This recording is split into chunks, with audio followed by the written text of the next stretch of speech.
Greetings and salutations, one and all. It's Robert Phoenix here, the man in the shadows.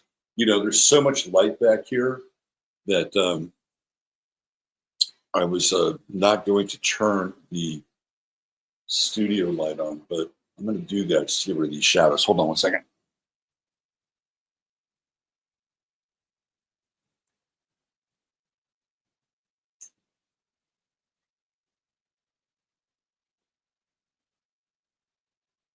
There we go. It's a little better. Oh, I'm getting blitzed by two different sources of light today. It's a little intense, but we'll see how it goes. Hey, at least the 11th house graphic is showing up nicely today. I didn't plan on it. It's just it's a beautiful mistake. Anyway, how is everybody? Yes, I'm emerging out of the shadows. That's right. How is everybody today, wherever you are, whichever part of the great domain, the realm? What a crazy fucking time, huh? This is the craziest time. We always say that. Oh my God, this is such a crazy time. What a wild time. I mean, they were saying this back in the 60s. Seriously. I mean, if you were around in the 60s, and some of you were, the 60s were nuts. Absolutely nuts. It felt like the world was ending every day. There was the Cold War, the possibility of absolute and utter nuclear annihilation. There was the Vietnam War. I mean, everything just felt like it was about to just completely collapse. And yet, we got through it, didn't we?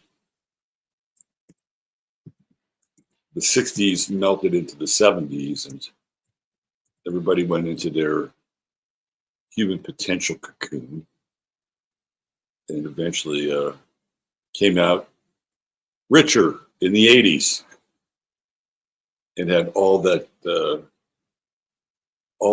income, all that conspicuous consumption, the birth of yuppieism. The yuppieism has its roots in the 80s. It's not indistinct from it. You see what I'm doing right here? I'm actually buying time. I'm going on a little bit of a riff here, so I can buy some time and talk about. I didn't talk about it. I'm just trying to. Let's see what we got here. Oh, yes, just doing my best to. There it is. Get everything lined up. Voila, it's happened. All right, now I can address you without any sort of filler. All right, who do we have here today? Let's see. We got my man, DJ MC. What's going on, brother Mike? Liddy Lou. It's a beautiful spring day. That's right. Yep, that's right. We got hummingbirds now. A few people are into hummingbirds. We got them. Barbara Boots. Scott Jersey. What's happening, Scott? Healing Heart Rosie. Jackie Delario. Charlie. What's happened?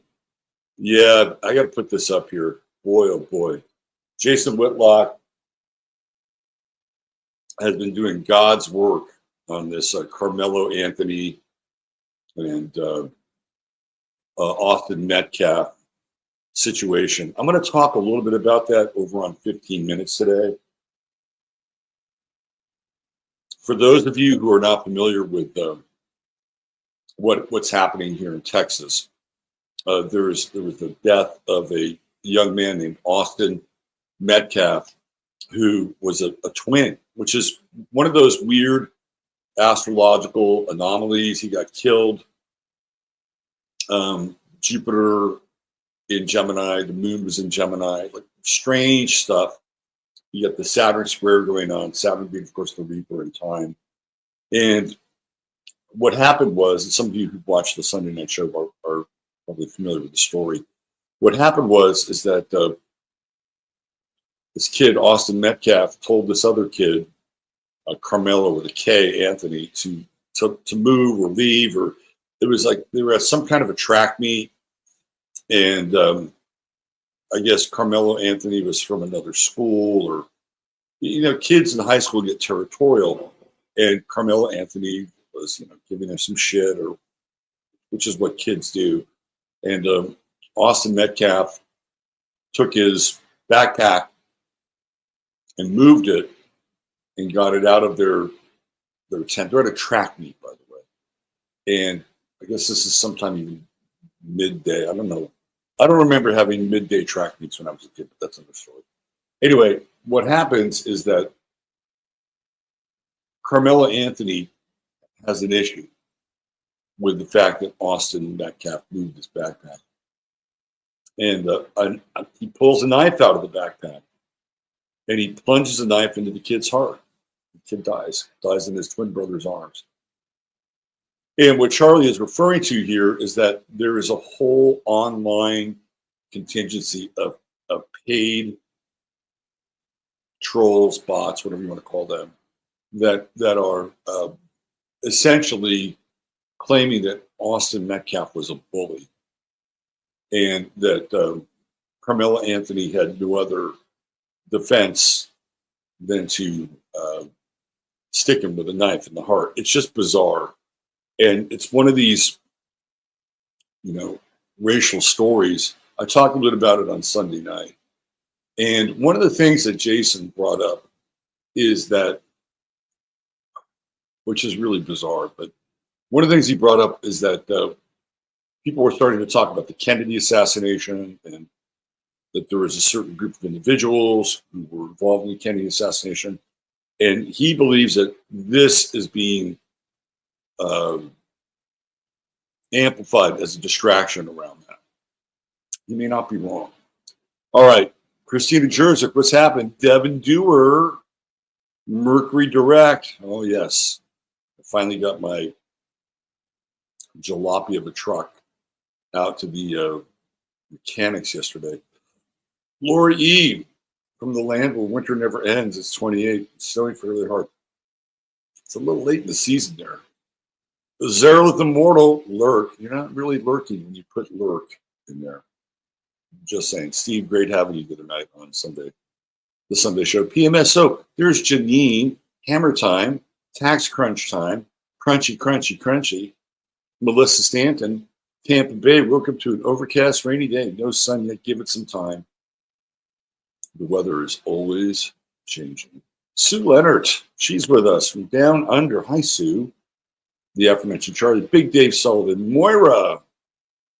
The sun makes such a difference. Now we need a little bit of warmth. Well, that's why we're here today. I'm Mr. Warmth.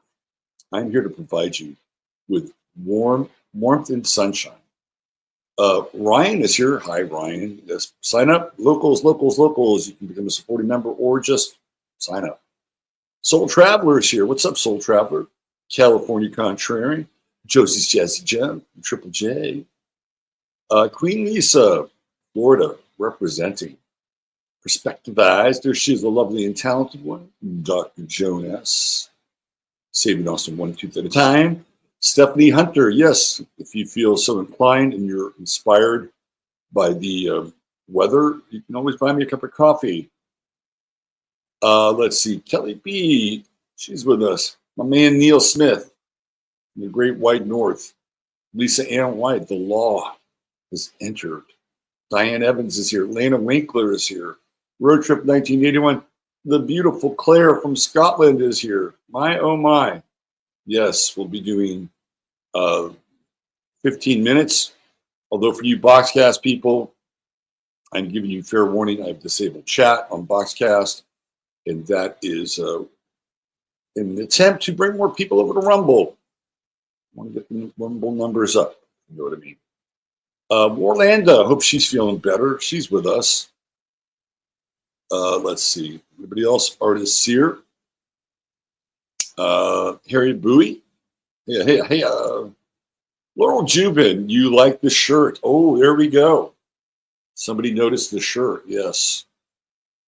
I decided that I needed a blue velour shirt. And I used to have one of these when I was younger. I was having kind of a moment. And I really wanted that. Whatever happened to that shirt? You ever have that conversation with yourself? There was a piece of apparel in your life, and you ask yourself, whatever happened to that piece of apparel? Whatever happened to that shirt? Or whatever happened to that dress? And it's like, yeah, whatever happened to that shirt? I'd like another version of that shirt. So this is what I did. I found another version. And I actually got it, believe it or not, on eBay. It was an eBay roll. It worked. Ratchet Boo, Meridiange. Yes, no way. Crazy, but amazing too. And yes, if you want a reading, there you go. Working on a new website. When that happens, reading prices go up and away. Sicilian, Aphrodite, Sleepy in Alabama. Let's see, who else do we have here? Long-haired friends of Jesus, now realtor agents. Yeah, that was true, right? That was so true. You know who did that? Bhagwan Das did that. You know who Bhagwan Das is? He was one of these guys who was on the hippie trail, and he was in India hanging out with Neem Karoli Baba. Became friends with Ram Dass, aka Richard Alpert. And when he came back to the United States after he did his hippie tour, his "Hey, I'm a cool hippie tour." This here. Try this again. He became a car salesman. Put on a suit and tie and started selling cars. And I think he was actually quite successful with that venture, if I'm not mistaken. All right. Oh, man, I don't know what the hell. I do not know what the hell is going on here with. This has been a real pain in the ass with StreamYard. I got to tell you. Hold on. There we go. Okay. We're in. Okay. I don't know why I have the transits here. Anyway, let's check it out. Where's the moon? La Lune. It's at 29 Leo. 29 Leo. So we are on the cusp. I guess we're going to have a little bit of a void course here. We're on the cusp of the moon going into Virgo, hypercritical Virgo. See, it was better yesterday starting your day on the Leo moon. Although, as I said on Sunday night, you probably wanted your weekend to just stretch out a little bit more. Just a little bit. Well, today the moon moves into Virgo. And listen, there's some benefit to the moon in Virgo. If you want to be productive, you can be very productive. Although right now you probably want to get the hell out of Dodge. And if you're in a part of the world where it's actually sunny, you probably want to go out and play a little bit because we have the moon squaring Uranus. How did people sleep last night? I'm curious. If you had a hard time sleeping last night and you're in chat, maybe you can tell us, because last night would have been one of those more restless nights with the moon Uranus square.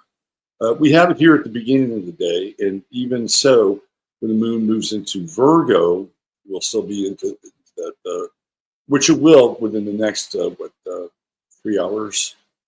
That would be including the void, of course. So this is an interesting square because Uranus is in Taurus right here, right?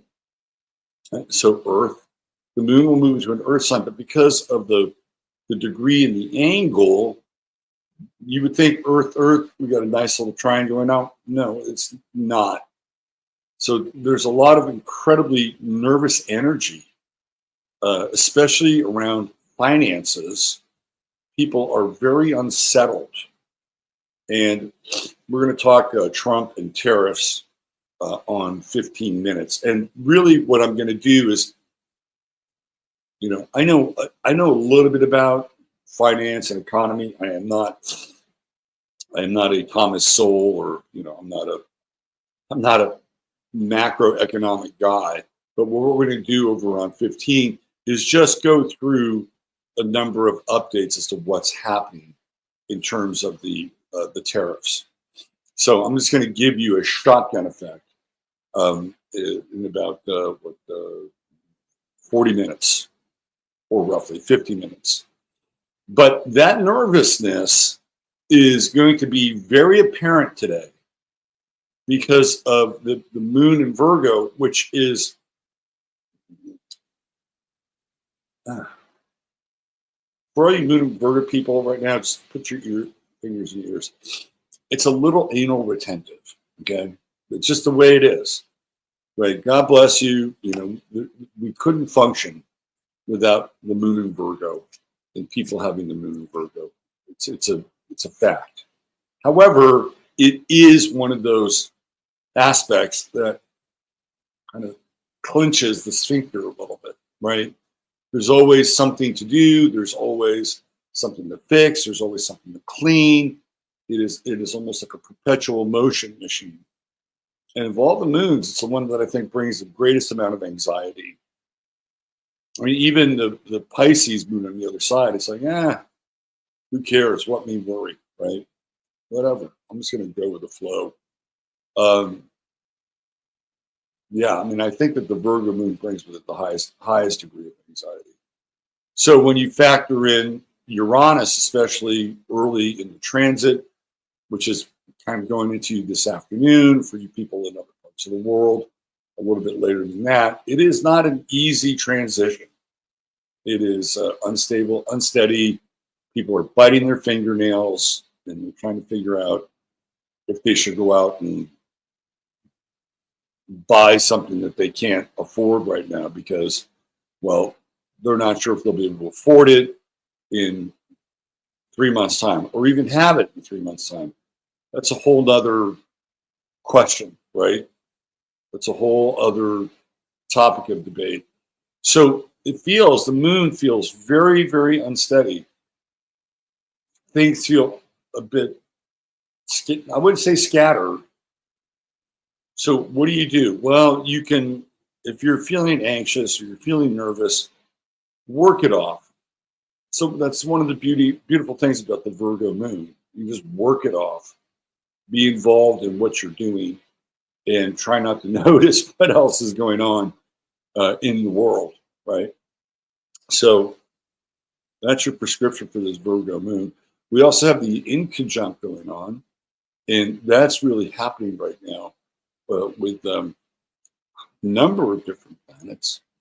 Right, so we have the in conjunct with Neptune, the in conjunct with Mercury, and the in conjunct with Neptune will bring up fear. That's the nature of it. That's what Neptune does. It's the fear of the unknown, the fear of what could happen, the fear of security, also manifesting in insecurity.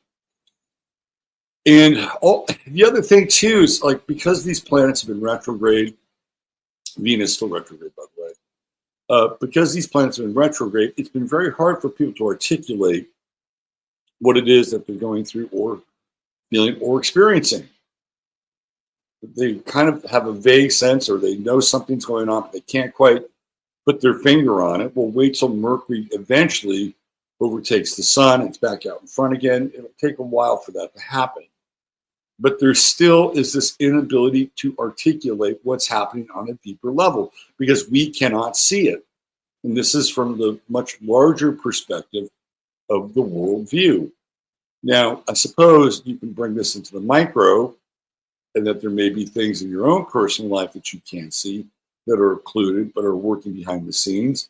And perhaps this Virgo moon is a bit of an augur, which makes you a nervous Nelly, feeling like something terrible could happen. And I would say, do your best just to work it off. For you exercise people out there, Virgo moon is good for exercise. Work out the anxiety, work out the paranoia, work out the unsteady feelings that are kind of in the ambient mix, the ambient atmosphere of unsteady feelings. And this is going to go on for a while. We're coming up here on a full moon right there. Yes, indeed. Full moon territory is coming. And that'll be in the sign of Libra. Libra. This is the degree, if I'm not mistaken, of the eclipse. Am I right? The Great American Eclipse last year. It's close. It's close to that degree. We do have a Jupiter sextile to the sun. Now that's a bit of a nice remedy, isn't it? A bit of a nice remedy for the moon. You can lean into, you know what? Robert said this morning that in the 1960s, everybody thought the world was going to end. It felt like the end times. You know, it sort of culminates in Kent State and the Manson Tate LoBianca murders and Altamont and all the crazy energies. Jim Jones, the People's Temple, that really will culminate many years later, I believe 1979, if I'm not mistaken. I believe it's 1979. Or it might have been October or November of 78. Anyway, people thought it was going to, just go full tilt right off the axis. Go back into the 50s. If you go back into the 50s, especially the late 50s, people bomb shelters, kids are hiding under desks, the Cuban Missile Crisis.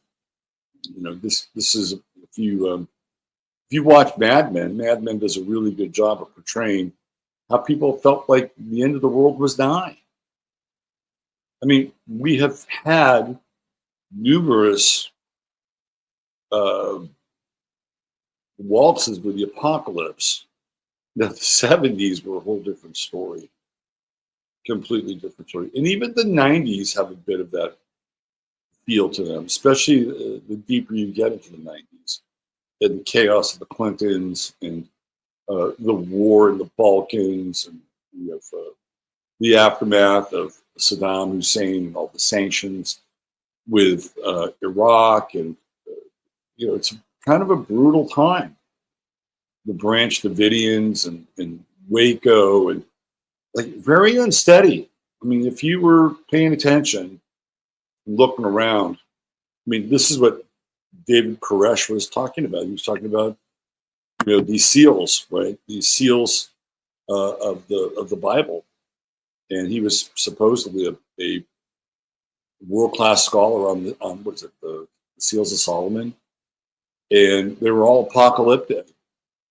So it feels like we're always kind of on the verge of an apocalypse. Like things are ending, things are breaking down, and at times there is truth to that. Like it's a different flavor of disaster and chaos. Like it's a different flavor of disaster and chaos than it was in the 60s.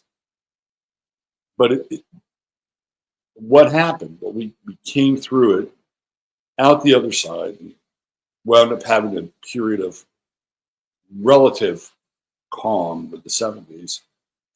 So this is the Sun-Jupiter sextile. You can kind of lean into it.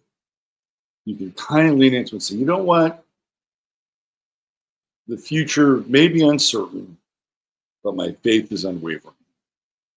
And you get to practice it.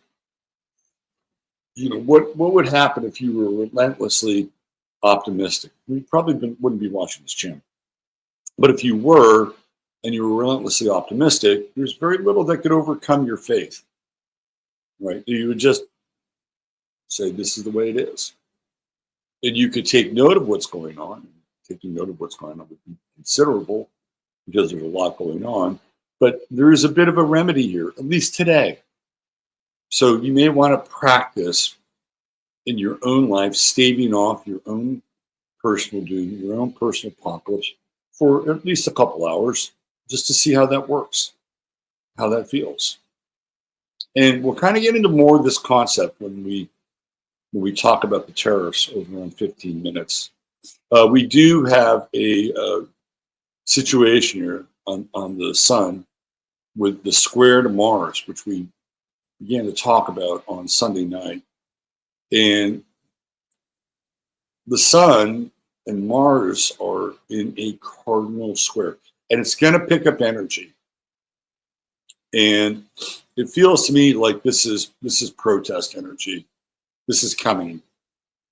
This is coming. The whole Tesla thing. Try to say that early in the morning. The whole Tesla thing, and perhaps more, are on the wing, on the way. And it feels to me like this is sort of workers of the world unite. You know, this is your socialist front coming in here and swear. People are angry. The anger is rising. Now, I just told you, have faith, and that's true, but these things are not mutually exclusive. People are angry. People are restless. There's a restless quality. Even with Mars and Cancer, which I wouldn't really call maybe a bit churlish, but I wouldn't call it restless. But as the sun moves closer into this square, this restlessness, this sense of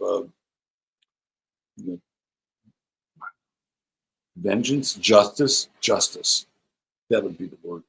Justice is long delayed, and people feeling like they need to take justice into their own hands. And by the way, that could work on either side of the ledger sheet, left or right. Now, I will bring you a positive spin with this Sun-Mars square, because yours truly has one in his chart. So I know a little bit about a Sun-Mars square, although my sun is in a different part of the sky. It is, anytime you get into a Sun-Mars chart, it's aggressive. It's like, you're a fighter. But with Mars and Cancer, you don't want to start the fight. And I've said this before, you don't want to start the fight, but you want to defend your territory. And there's nothing wrong with defending your territory, especially and the square is going to get more heated, right? So this will stay at 26, and tomorrow will be at 19. So that's 7, and it'll probably be at 26 on Wednesday, and the sun will be at 20. So the aperture is closing. Now, we may not get any further than, any closer than 5 degrees, but that's a significant square. I'd have to look it up. Let me just look it up. I don't want to be lazy. You don't want to be known as the lazy astrologer.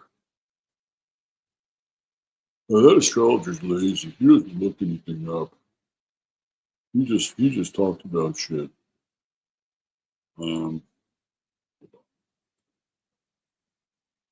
Okay. Just keep it in 100. All right. So the maximum will be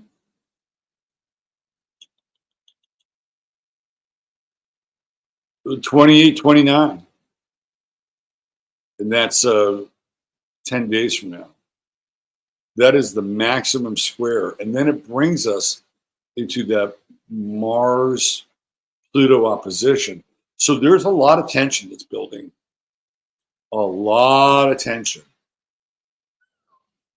And then Mars moves into Leo the next day, and then it begins to oppose Pluto, and we are going off. And guess what? It's right around 420 time. And we all know what 420 is about, don't we? Yes, for all you paranoid types out there. It is the days of Molech, also being known as the days of child sacrifice, which, by the way, is when the aforementioned Branch Davidian situation happened. And they burned all those people to the ground. Oh, what a charming legacy. Charming legacy left over by the Clinton administration. Not charming. You remember watching that every single day? It's like, what's going to happen next? What's going to happen next? I remember going to the mini mart down from my house in the apartment in Oakland, and they had the Branch Davidian thing on all the time. I mean, it was everywhere, everywhere. So you go in there and watch it. Hey, what's up? What's going on over here? Any changes? Anyway, we got Mars, Venus, Saturn, Mercury trine.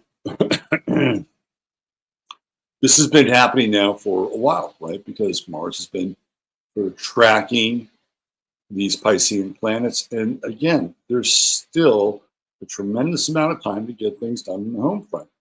I did yesterday. I repotted a plant. I got my truck shipped off to the mechanic. I did some laundry. I mean, it was a very productive domestic day yesterday. And it is still in the air for all you domestic types, for all you homesteaders. This is good energy. This is really good energy. And if you step away from the world a little bit, and if you're dealing with this frustrating energy, the Sun Mars square, the Moon Uranus square, just go in your backyard, go do some yard work or whatever you've got. Maybe you're a hobbyist and your hobbies are Cancerian and you're into crafting or building, whatever it is, just get into it. You know, the world will be there when you come back. Trust me, it'll still be here. Whether or not it's going to be appealing, well, that's a whole different side of the story. You know, I'm just curious. How would we feel about the world if we didn't have social media? And let's just think about this for a second.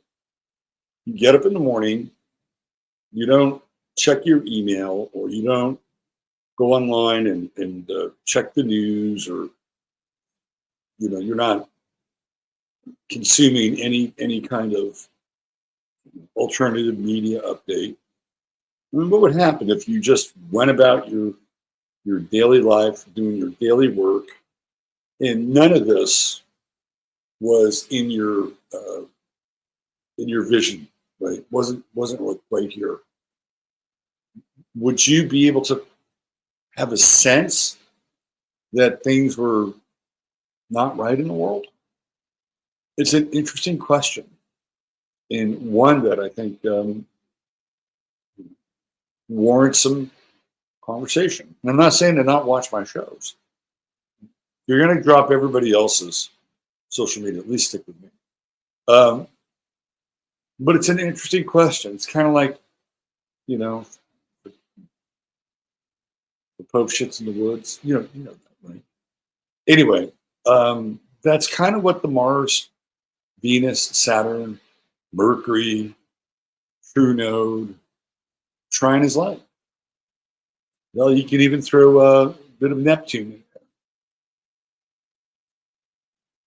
Tune out the world, and just work on your own stuff. Nothing wrong with that. All right. If the world is too much with you, tune it out. We got one more square here today to go over, and that is the Jupiter Venus, Jupiter Saturn square.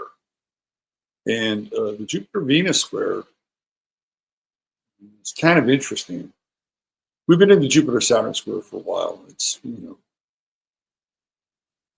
it's one of those, hey, you better watch your pennies transits, and it's going to be with us for a while. You know, Saturn matriculates into Aries, Jupiter matriculates into Cancer, and we still have it. And the housing market, I don't think is really going to pick up until it, you know, gets into the second decade of Cancer, and we might get some relief then. Might is the operative word here. Anyway,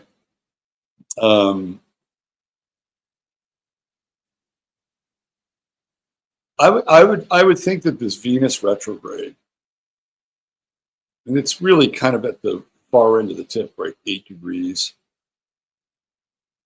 To me, that's kind of contractual stuff, and getting people to act on things that they've agreed upon. Juno has just gone retrograde in Sagittarius. We'll talk about that tomorrow. All right, let's get into the next phase and segment of the show. And you know what that is. For you longtime listeners and viewers, it is the True Hemp Science part of the show. There you go.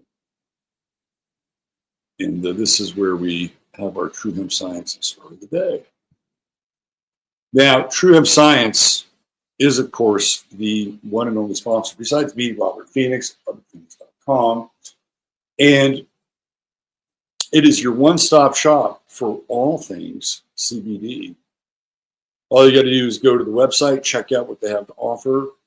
And if you spend $100 more, type in 15, that's the number 1, the number 5, and then MINS, then you will get a goodie bag with your order of CBD. And the goodie bag is like an order within an order. I call it the Whitman Sampler of CBD. Undoubtedly, you will get some yummy gummies. And you'll feel good. The gummies are your friend. And you'll get maybe 1 or 2 other things inside that nice little Whitman Sampler. $150 more gets you free shipping, and there's always a 30-day money-back guarantee. How about that? All right, let's talk about our star of the day. It is Vivienne Westwood. Now, I don't know if I have done her before. I was trying to figure out who I've done on this day, because I've been doing this now for almost 3 years, I think, with the Astro Weather. I think it's going on 3 years. Anyway, today is also Elizabeth Clare Prophet's birthday. You know what's amazing? When I look at all these women who were born into the month of Aries, they're all like really strong, very independent, fiery women. And Vivienne Westwood is no different than any of them. Now, if you look at astrology and somebody's name, a lot of times there's a correlation between their name and their astrological sign. And I think you can make a case with Vivienne and Aries, because Vivienne essentially means vital, or, you know, we get the word vivacious. It's very, very close to the VIV. So it's about like life force, the celebration of life. Like this is where the name Vivienne is connected to. And to me, it's very Aries-like. It's very, it's the beginning of the astrological new year. There's all kinds of energy. There's all kinds of life. And to me, Vivienne would be the equivalent of an Aries name. Clearly, with her red hair, that is also quite Aries in and of itself, isn't it? She's a very interesting character. If you don't know who she is probably one of the most influential fashion designers of the 20th century. She was married to Malcolm McLaren at one point, and she was excuse me, she had a child with Malcolm McLaren. And Malcolm McLaren and Vivienne Westwood set up a small shop eventually on King's Road in London. And her fashion was punk rock, kind of bordering on like S&M, bondage kind of material. And if you look at her Mars, it's in Aquarius, and punk rock is the Aquarian art form. What does it do? It destroys rock and roll. It is the Uranian lightning bolt that is cast down from the Valhalla of rock and destroys a lot of these dinosaurs of rock, that are kind of a bit left over from the 60s, and some of which had taken root in the 70s. And punk rock was like energetically, it was anarchic, right? I mean, the singer for the Sex Pistols, Johnny Rotten, is an Aquarian. So of course he's going to be Uranian. And the fashion with Vivienne Westwood is what? Uranian. Now, when we think of fashion, what do we think of? We think of Libra. Libra's about design and aesthetics, and she has her true node in Libra. Look at that right there. 1 degree. 1 degree. And she's got Neptune in Virgo, conjunct, but it's retrograde. So she has a Mars true node trine. Look at that right there. Ascendant in Sagittarius, and with Pallas right there, right on the ascendant, Vivienne Westwood had a sense as to where things were going. She had a sixth sense as to where things were going. She also has, speaking of Uranus, she has Uranus and Taurus, and if she were alive, she'd be experiencing her Uranus return. However, she's no longer with us. But she has a Mars-Uranus trine. And then Uranus is what? Trining her true node. So her fashions, again, 5th house, creativity, play, fun. Her fashions are ahead of the curve. And I think she has some of her fashions actually in one of the museums in England. This is somebody who changed fashion. Or like the Sex Pistols look comes right out of Vivienne Westwood. She's got her moon in Virgo. Let's talk about this a little bit, because one of the things that I found out about Westwood, and you can see this down here, even with the Sun and Venus in Aries. This is a person, she did not watch TV. And this gets into the discussion I had earlier. She didn't watch TV, and she was even kind of less concerned with the newspapers. She was not into like keeping up with what was going on in the world. And yet her fashions were so kind of avant-garde and groundbreaking and literally cutting. There's a bit of a jagged edge with the whole punk rock aesthetic that she didn't really need to be. You know, all she needed to do was, I guess, hang out with Malcolm McLaren and sort of figure out where things were going with the kids. And that was it. And then she lived in these kind of very old structures, living spaces in London. And her son, this is kind of interesting, like the 5th house is children, right? Her son became her business manager eventually. So we've got Saturn here in the 5th house.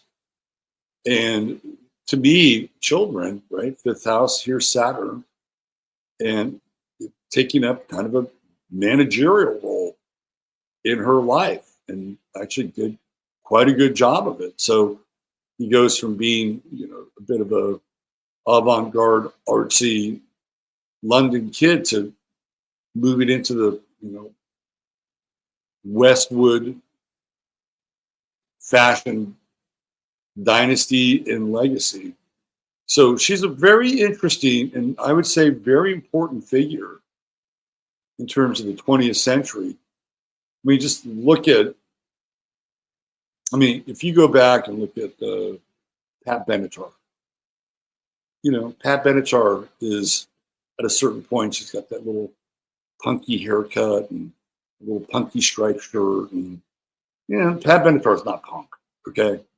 Pat Benatar is a woman who has a 3-octave range, you know, cute. Her husband's her guitar player, family affair. She's not punk rock, but she looks punk rock. But look at Madonna. If you look at Madonna at the beginning of Madonna's inception, you know, Desperately Seeking Susan, Madonna looks punk rock. She's got that sort of a trashy New York danceteria, dance club, punk rock look. This is what I'm talking about. This is how Vivienne Westwood winds up changing fashion. I mean, even today, for better or worse, the downstream effect of Vivienne Westwood is sort of the modern primitive look, piercings in the nose, piercings in the ears, and even to some extent tattoos, although tattoos are a bit of a different tradition. And I think she's also a bit of a dreamer. Anytime you get Neptune opposing Mercury, the upside is you're a dreamer.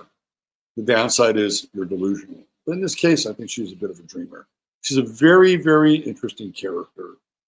And she doesn't have a lot of water in her chart.